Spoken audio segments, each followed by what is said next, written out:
Alright, so this is called exe.reboot. It's exactly what the title suggests. It's like a computer rebooting or a program rebooting. So, last year I did an in-depth dissertation of my favorite band Green Day's 2000 album, Warning. And in that, for its closing track, Macy's Day Parade wrote on its themes of acceptance where the banality, or what was once ran from and loathed, is oddly what becomes longed for. It's sort of an existential egress from the end of what seemed a journey into sight and sound.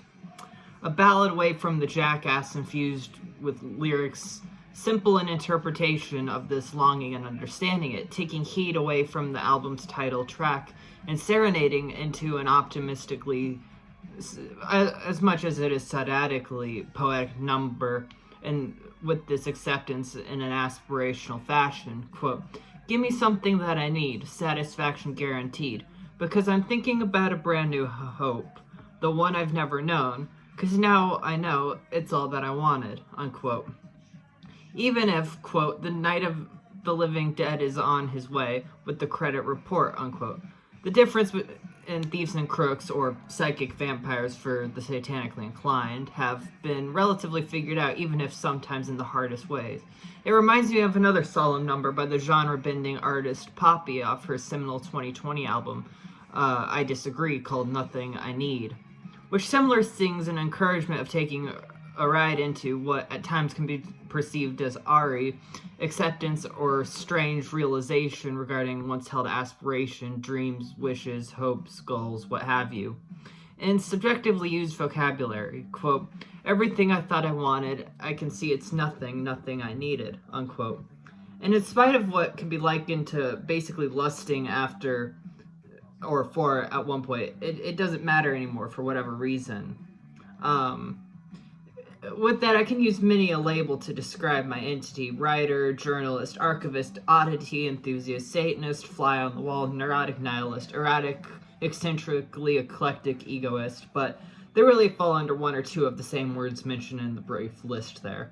I would, however, describe that as much as, and in spite of writing the aforementioned dissertation of Warning, mainly in referendum to myself and with Emile Cioran's concept of solipsism and projection, I didn't quite wholly consider it to that end.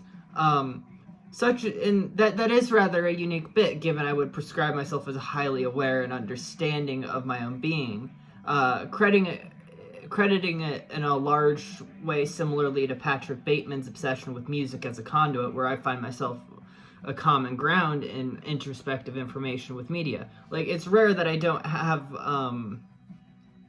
some sort of CD spinning in my stereo like right now, or which at the time of writing this was the 2005 album from Mindless Self-Indulgence, You'll Rebel to Anything. Currently it is Money Money 2020 Part 2, We Told You So by The Network, which is Green Day but in masks and with synthesizers. Or coming into my brain at the highest possible volume through Bluetooth-connected headphones, blazing through hundreds of thousands of hours of tracks and various interviews and podcasts on innumerable topics which inevitably intersect at some odd end or another, or watching film after film and reading book after essay after article, both physically and digitally. You know, I've been across the country with that, too, from Tucson to Chicago to Arizona, then the Windy City again and again, through Tornado Alley with liaisons in Montana, and eventually finding myself on the border of Washington State, then again to the dry desert heat, to there and back again by plane, train, and automobile, using a pointed reference at the start of this sentence, as it is the second title of J.R.R. Tolkien's book, The Hobbit, or in his incredibly crafted mythology book by the hairy-footed halfling who traveled to the Lonely Mountain.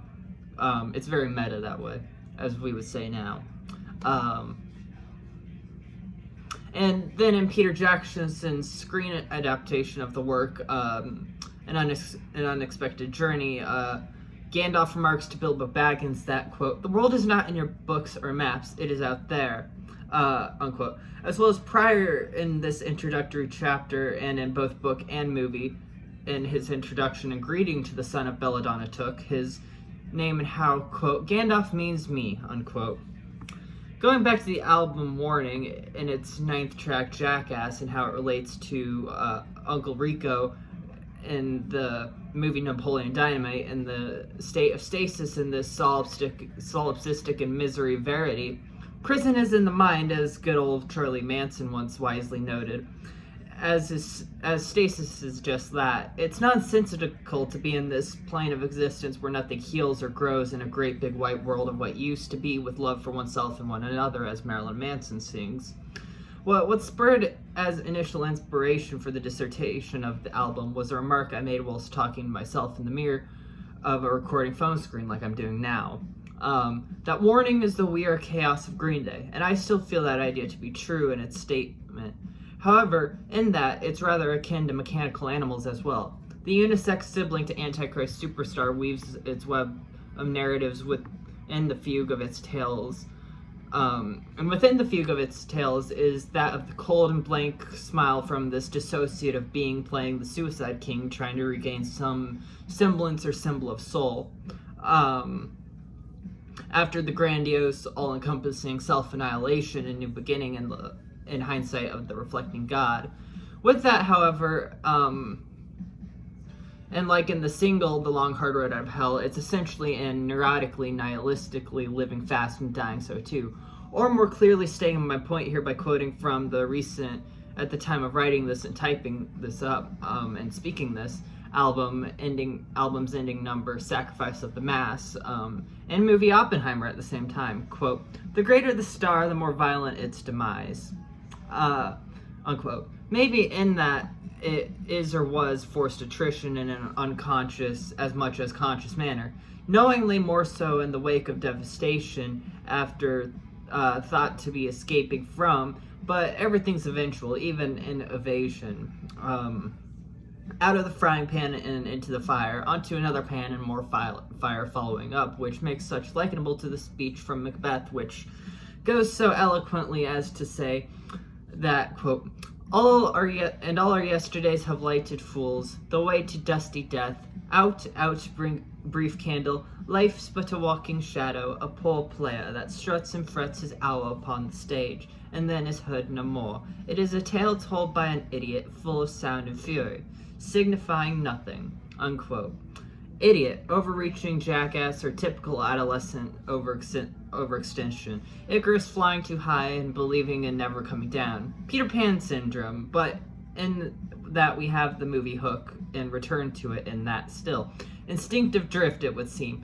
And what truly differs this here from the process of over-intellectualizing which formed neurotic nihilism? Not terribly much, actually.